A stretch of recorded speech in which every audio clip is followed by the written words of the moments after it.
Salut tout le monde et bienvenue à l'émission. Cette semaine, on parle de l'augmentation des loyers à prévoir pour les locataires. Restez avec nous jusqu'à la fin, vous ne voulez pas manquer ça.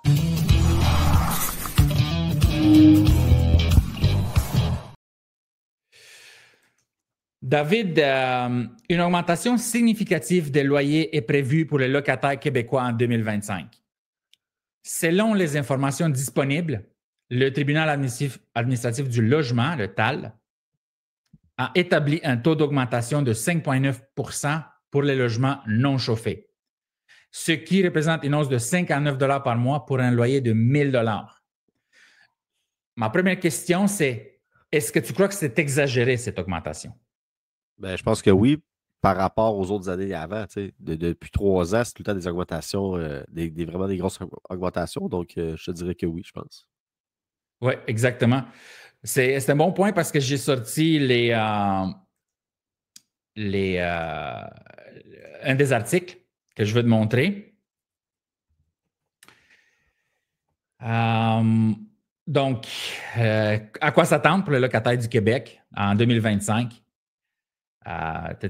Tu vois, c'était supposé d'être 5,8 et en fin de compte, c'est 5,9. Et il faut savoir que l'augmentation qui a été proposée l'an dernier, donc en 2024, était de 4 %. C'est ça.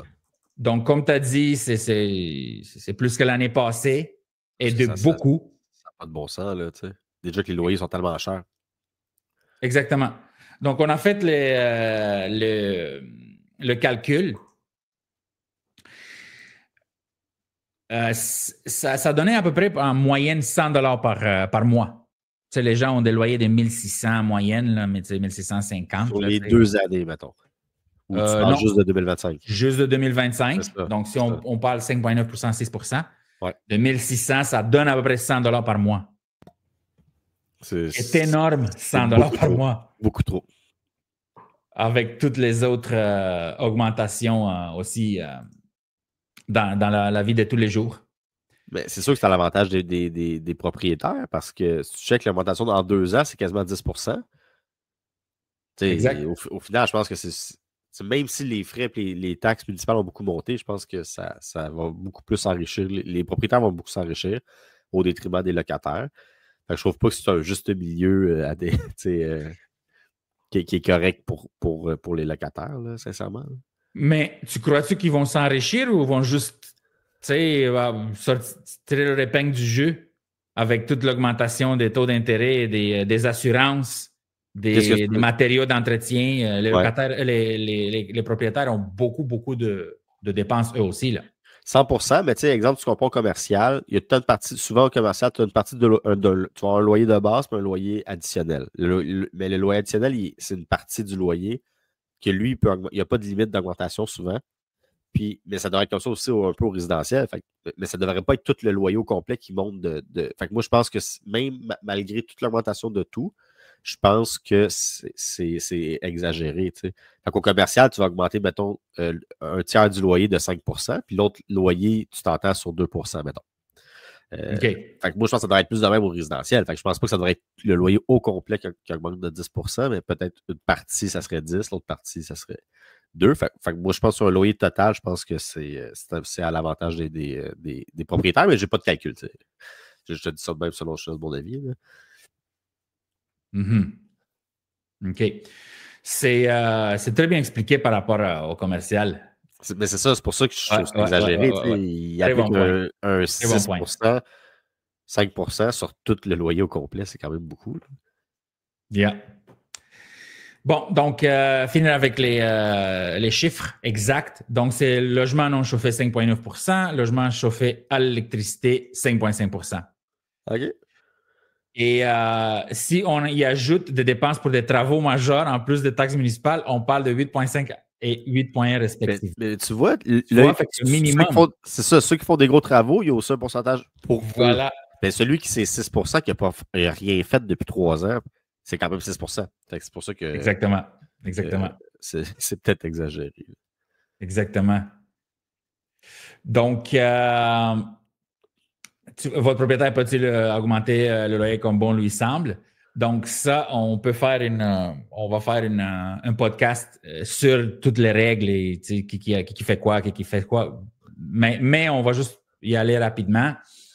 Donc, oui, le locataire peut contester une augmentation de loyer si c'est plus haut que le TAL suggère et si le propriétaire n'a aucune justification pourquoi il augmente tout à coup. Mais tu peux quand même contester, même si le pourcentage est égal ou inférieur à ce que le TAL suggère, sauf que après ça, c'est le TAL qui va trancher, puis tu risques de perdre ton temps puis de finalement contester pour rien. Tu sais. Et juste pour le dire, donc, l'idéal est de faire parvenir une lettre par courrier recommandé pour obtenir une preuve de réception, right? Ouais. Si vous omettez de répondre à l'avis, vous êtes réputé d'avoir accepté l'augmentation de loyer. Exemple? De 30 jours. Exactement. Donc là, les propriétaires, pour ceux qui renouvellent le 1er juillet, puis il y en a beaucoup au Québec, là, le propriétaire doit vous envoyer l'avis d'augmentation avant le 31 mars. Exact. 3 mois avant la fin du bail. Mais ça, c'est si ton bail finit le 1er juillet. Un bail qui finit le 1er septembre, c'est 3 mois. Là. Exactement. Et donc, le locataire a le droit de refuser l'augmentation. Ouais. Et pour faire ceci, doit répondre dans un délai de 30 jours, c'est ça? Exact. Donc, ici, pour un bail de 12 mois, l'avis doit être envoyé en 3 à 6 mois avant la fin du bail. Exact. L'avis doit donc être envoyé au plus tard le 31 mars pour un bail qui prend fin, comme on a dit. Exact. Okay. Le 30 juin, exact. D'une durée de moins. Pour un bail d'une durée de moins de 12 mois, l'avis doit être envoyé 1 à 2 mois avant la fin. Exact. Si le bail se termine le 30 juin 2025, comme beaucoup de Québécois, l'avis doit être envoyé entre le 30 avril et le 31 mai. C'est ça. OK? En d'autres mots, là, les gens ont reçu le 31 mars l'augmentation et là, ils doivent répondre. C'est ça? Exact. Parfait. Là, on est là-dedans.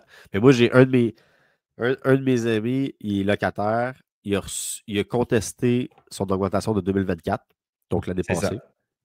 Il a contesté, tu sais, dans le fond, il a reçu son avis, mettons, 2024. Pour l'année 2024-2025, il a contesté. Puis il a reçu son nouvel avis d'augmentation de 2025. Puis le TAL, il n'a même pas fait sa rencontre encore pour sa contestation de un an. Fait que là, s'il conteste les deux, ils vont comme avoir 2 contestations. Fait que là, en ce moment, il dit que ça fait au-dessus d'un an. Là. Puis ça n'a jamais été tranché encore. Fait que c'est pas optimal, là. Je dirais le TAL en ce moment. Là. Puis qu'est-ce que tu penses que les gens font quand il y a ça?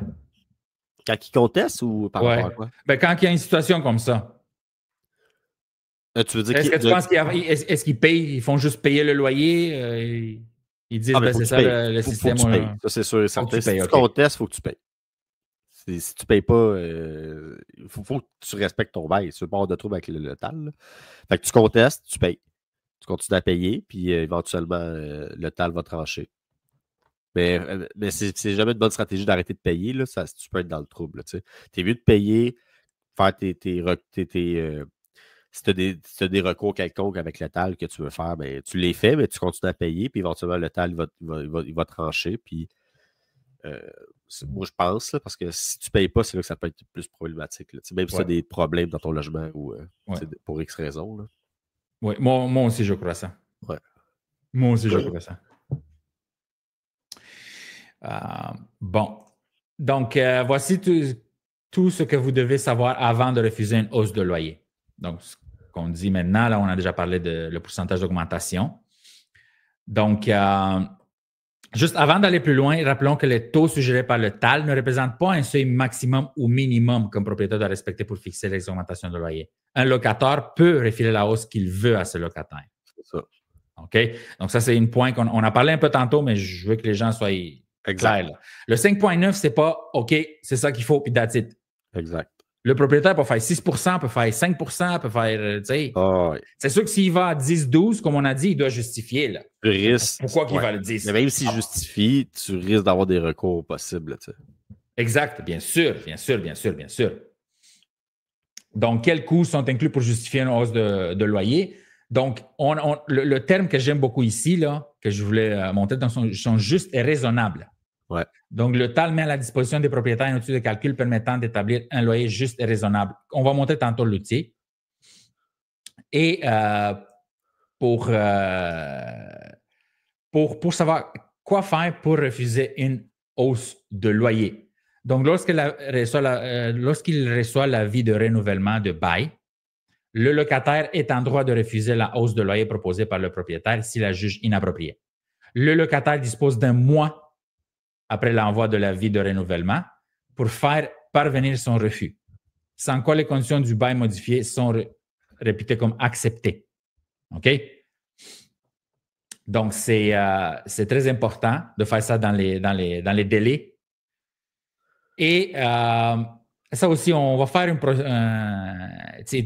un podcast plus spécifique, mais j'aimerais, le petit point ici, là, c'est qu'est-ce qui se passe-t-il pendant le processus de fixation de loyer? Le point que je veux faire, c'est que le délai pour obtenir une première audience et fixation de loyer s'élève à 6,9 mois. Ouais. Puis mon chum, comme je t'ai dit, ça fait 12 mois, puis il n'a pas vu personne. Puis il a reçu la deuxième avis de renouvellement avant, tu sais. Fait que c'est fou, là. Puis exact. juste te dire rapidement, là, pourquoi je te disais que même s'il refile le 5% au locataire, puis là, tu disais, oui, mais le coût des matériaux, aussi, ça. La raison pourquoi que je dis qu'ils s'enrichissent quand même, parce que c'est 5% qui s'applique sur le loyer au complet. Mettons que tu as un 6plex, 100 000 de revenus annuels. Oui. Tu augmentes ton loyer de 5% partout, ça fait 5 000 annuels de plus. Oui. Mais tu sais, tes dépenses, ils ne vont jamais nécessairement de 5 000 pour l'année. C'est en bas que tu as des travaux à faire, comme on dit. Là, mais mettons juste les taxes. Tu as des taxes municipales de ton 15 000 par année. Mais tu sais, le 5%, ça équivaut pas à 5 000. Non, exact. Fait qu'au final, ça englobe 5%, ça va englober plus. Fait que toi, tu as une augmentation de 5% de tes dépenses, mais les revenus, ça va englober les dépenses plus l'enrichissement. Tu sais. Fait que c'est pour ça que je trouve que c'est exagéré. Oui, et tu vois, le Frappru est de ton avis aussi. Confirme ton avis. Là. OK. Donc, c'est ce qu'ils disent, là, le Front d'action populaire en réaménagement urbain, le Frappru. Donc, ils disent que c'est très clair que le gouvernement laisse les locataires s'appauvrir. Ah oui, c'est vraiment ton point, là, OK? Aucun sens, là, Et ils disent qu'il n'y a aucun nouvel investissement. C'est absolument scandaleux dans le contexte de la crise qu'on connaît. Donc, il n'y a pas Oublie les logements abordables, juste plus de logements normaux. Non. Il en manque. Ça, c'est ça. Donc, c'est une chose à regarder. Et pour vous donner le lien, donc, quoi faire, c'est simplement aller sur Google et faire outil de calcul TAL. Ouais.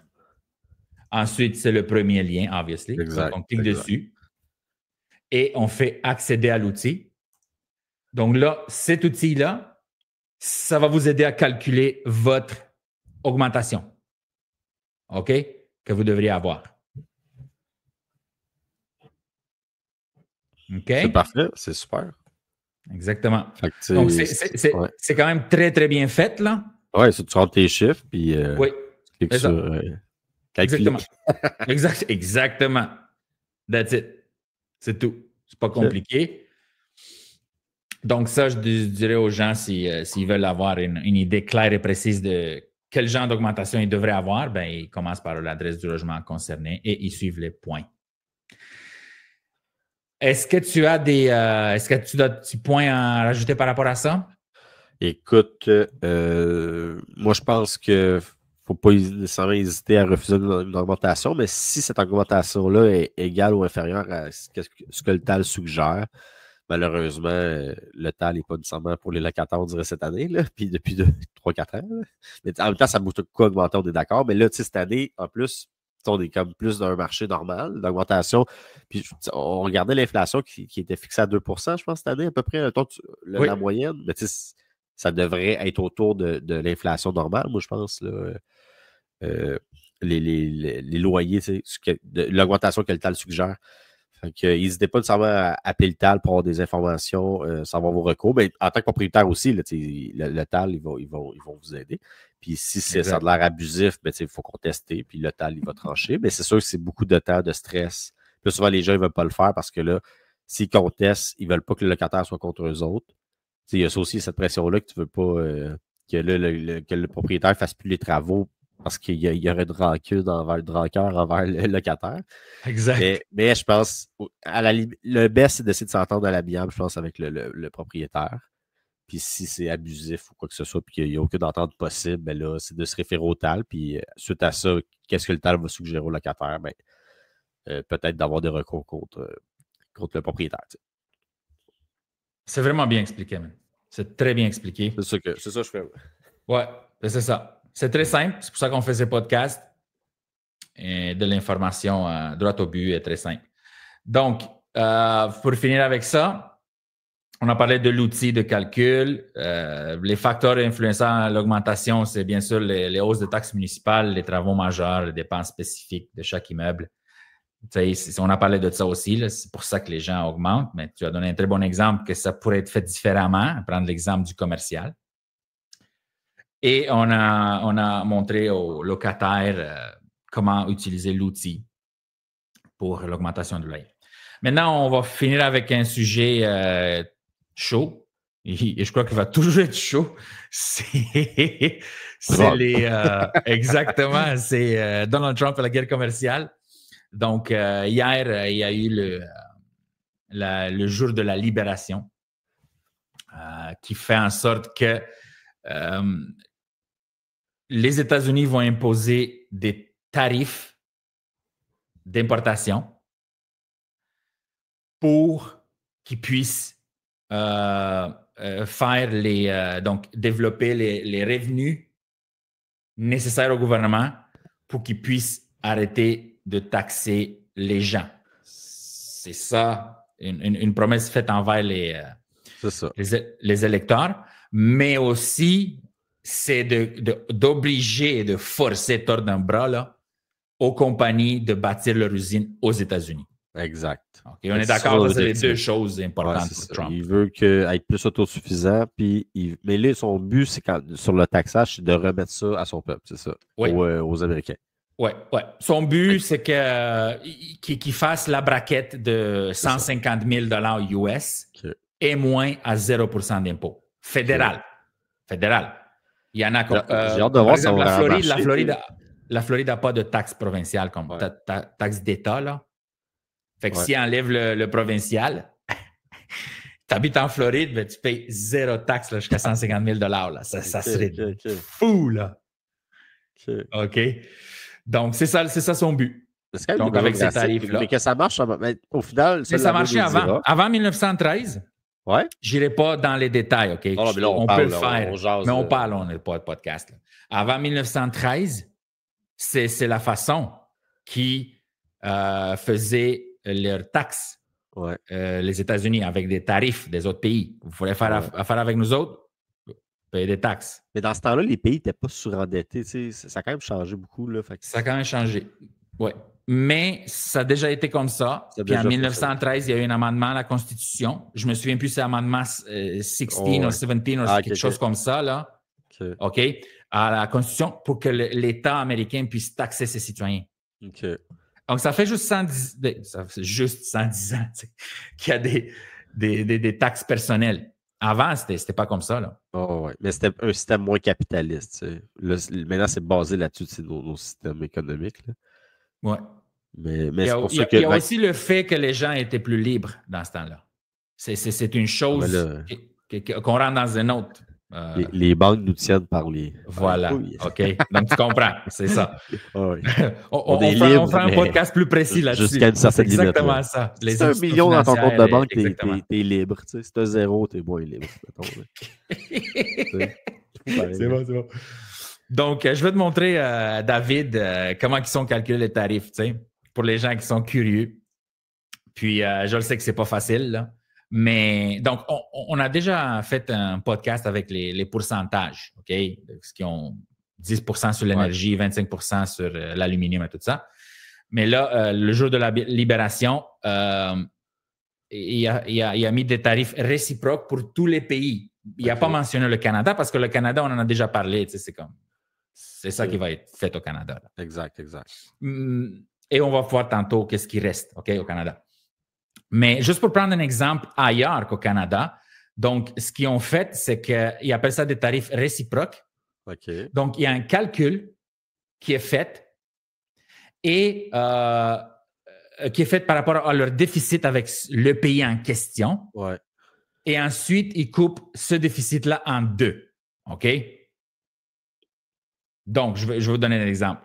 Donc, le déficit commercial pour la Chine avec les États-Unis, c'est 295 milliards. OK? Le total des biens que les États-Unis importent de la Chine, 440 milliards. On divise ça donne 0,67 ou 67 %. Ce montant est coupé en deux pour les tarifs appelés réciproques. Donc, la Chine a eu un tarif de 34 %. Donc, tout ce que les Américains achètent de la Chine, tu achètes des caoutchoucs, là, ton distributeur de caoutchoucs achète des caoutchoucs à la Chine, à place de les acheter des Continental aux États-Unis, par exemple. Exact. Et achète des BB, Huawei, Zhongzhong, Changtong, I don't know, c'est quoi la marque des pneus en Chine. Ben là, ils vont avoir 34 %. Ça fait penser à la SAC quand tu achètes une petite bouteille de vin. Voilà. C'était David. Les tarifs sont élevés en salle. Ils sont beaucoup plus que 34 %. Ah oui, c'est fou. Là, les bouteilles de vin, là, il y a des bouteilles de vin à 3-4 euros. Là. Oh, je sais. En Europe. Mais solide, là. Moi, je l'avais acheté dans des 50. Là, pas du vinaigre, là, comme ici. Là, c'est du bon vin à 2-3 euros. T'es comme, qu'est-ce qui se passe? Celle à 1 € que j'avais acheté, là, elle n'était pas bien bonne, en tout cas. Mais le résultat était là. Tu sais.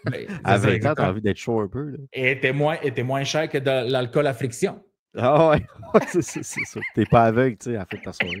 Exactement. Mais c'est ça. Mais je sais que tous les experts ils disent que ça va nuire toute l'économie. Mais moi, je suis quand même, juste d'un point de vue, là, je me demande vraiment sur le long terme, voir ce qui va arriver dans 5 ans, si vraiment ça va aider beaucoup. J'ai hâte de voir ce qui va se passer par rapport à ça, là, sans dire que je suis d'accord ou contre, là, juste d'un point de vue intellectuel. Là, yeah. Bien sûr. Parce que, ouais. t'imagines-tu que ça va bien que tous les pays commencent à faire ça? T'sais?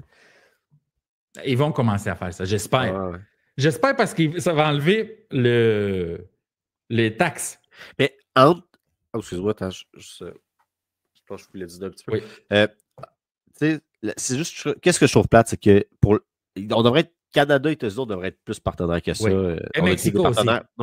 Mais Mexique aussi, tu sais. On est sur le même continent. Mais en plus, on est des voisins, puis on a tout le temps été des alliés. Fait on devrait s'entraider. Moi, je pense que ce qui est fait aux États-Unis, moi, ça ne me dérangerait pas qu'on l'achète. Ça ne me dérange pas d'acheter des États-Unis. Ça toi, t'enlèves tous les tarifs. Là. Fait que je pense qu'on devrait s'aider mutuellement. Là. Puis ils ne devraient pas se bloquer à 100%. Ils devraient rester alliés avec ces pays qui sont alliés depuis toujours. C'est juste ça que je trouve ça plate un peu. Puis ça nuit quand même à notre économie en ce moment. Là. Ah oui, justement. Canada, oui, justement. Donc, on va passer à ça. À ce qui se passe au Canada. Donc, tu vois déjà, aujourd'hui, Stellantis ferme son usine de Windsor pour 2 semaines. Ouais. Parce que Trump a gardé le 25 % de tarifs sur les autos importées. Ouais. C'est grave, là. Ouais. C'est-à-dire que l'auto que tu importes qui coûte 30 000, parce que c'est plus que 30 000 maintenant, les autos, là, même moins cher, là, ben, ça va te coûter 25 % de plus, qui est 7 500 de plus. Ça va te coûter 37 500, c'est quand même gros. Mais ça va aider peut-être le marché des voitures usagées, tu sais. Puis moins... Mais là, c'est sûr que il va y avoir peut-être plus de minous sur la route. Peut-être. Ouais. Donc, tu vois, avec la confirmation des tarifs douaniers dans le domaine de l'automobile, Stellantis a déjà mis un genou au sol en annonçant qu'elle fermait son usine de Windsor en Ontario pour une période de 2 semaines. Wow. Le syndicat de l'usine de 3600 employés a fait l'annonce sur sa page Facebook mercredi soir. 3600 employés, boum, 2 semaines à relaxer chez eux. Exact. Et qu'est-ce que notre premier ministre a fait? C'est qu'ils ont imposé des droits de 25 % sur les véhicules américains. Exact. Mais c'est ça. Parce que, tu sais, c'est Donc, correct de ça- taxer. Tu sais, la Chine, là, c'est une puissance mondiale qui est un peu en guerre économique. Tu sais, mais tu sais, elle est indépendante, puis elle n'est pas vraiment partenaire, mettons, tu sais, la course de l'espace là, contre les États-Unis. Tu sais, je trouve ça correct de taxer des pays comme ça que tu n'es pas nécessairement partenaire, mais c'est ça. Exactement. Et tu veux aussi limiter leur puissance. Là, tu ne veux pas qu'ils deviennent une super puissance mondiale non plus puis qu'ils te dépassent. Là. Donc, je parle des États-Unis. Là. Fait que c'est correct de taxer ça, je trouve. Ou l'Europe, c'est ça. C'est juste par rapport à ses alliés là, que c'est plate. Là. C'est ça. Exactement. Exactement. Check, je vais te donner un exemple. Les Européens, ils taxent les autos américains là, à un point tel qu'il il n'y en a pas de voiture américaine. Là-bas. Là. Quand tu vois un Hummer là-bas, là, tu ajoutes un 649. Là. Exactement. Tu sais que le gars a payé 300 000 de plus euros juste pour l'avoir là. C'est ridicule. Là. J'exagère, mais tu sais, très taxer les autos américains. Alors, pourquoi ne pas faire la même chose? Pourquoi ne pas taxer de la même façon les autos? C'est juste par rapport au Canada. Tu nous taxes, on te taxe. C'est tout. Ouais. Exact. Ah, exact. Et là, on fait de l'argent. Mais tu vois, mais là, puis là, on coupe les taxes du monde. Ouais. Parce qu'à 150 000, même en 30 % d'impôts, c'est quand même 45 000 par année. Ah, ouais, c'est clair. OK, donc c'est quand même beaucoup. Prends ce 45 000-là, dans l'année, tu vas avoir en masse de payer qu'est-ce qu'ils ont mis comme tarif là, pour les produits que tu importes. C'est quand même très intelligent. Maintenant, j'espère que ça va marcher. Là. mais tout semble porter à croire que ça va juste nuire. Oui, je sais que c'est ça l'affaire. Parce que non, mais parce que là, c'est ça. Parce que là, tu taxes, lui, tu taxes, ça booste les prix. Ça va faire que les gens pauvres vont s'appauvrir, tu sais, encore. Exactement. Ouais. Et les marchés sont pas sûrs. Là. Ouais. Il y a eu des journées qui ont été très bas, il y a des journées qui ont été hauts, pas très hauts, juste hauts. Puis là, aujourd'hui, le SPX, le S&P 500 a tombé il était à un moment donné à moins 230 points.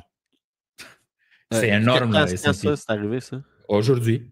OK, bon, ben, fait que là, on investit tout dans le S&P 500. Ouais, il a tombé solide là aujourd'hui. Okay. Il a tombé solide. Check. Wow. Je vais aller voir ici. Voilà, je m'en vais te le montrer. Le SPX. Voilà. Donc, on arrive avec ça. Check. Wow.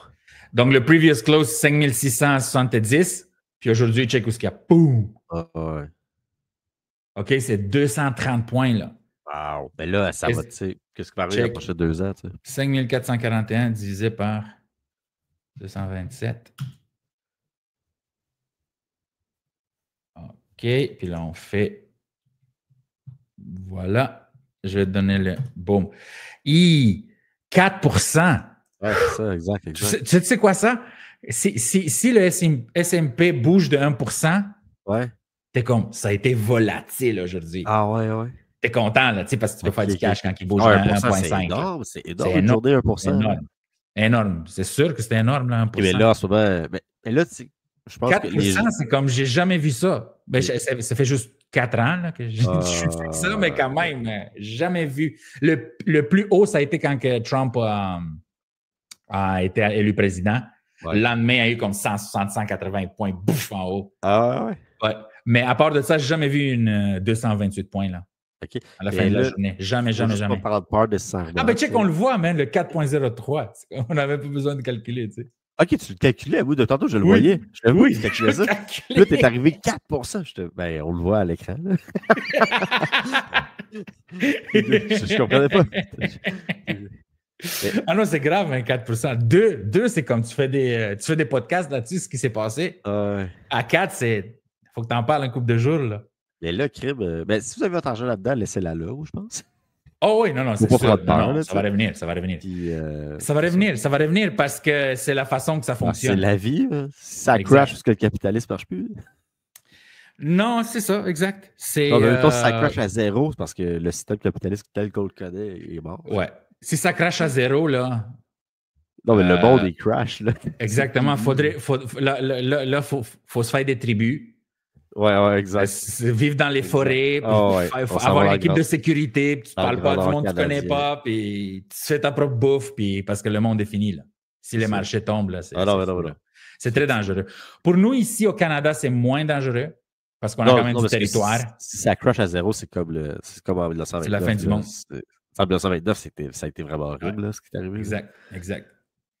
Donc, espérons là, que ça arrivera jamais. Ça n'arrivera plus jamais. Ça va, c'est sûr que ça va pas crasher. Là. Exactement. Pas un devin. Exactement. Comment? J'ai dit, je suis pas un devin. Là, mais... exact. Tu sais, comme dans le temps, là, on va cacher notre argent dans les murs. Tu sais. Dans les murs puis dans les matelas. Ah, exact. Dans les matelas.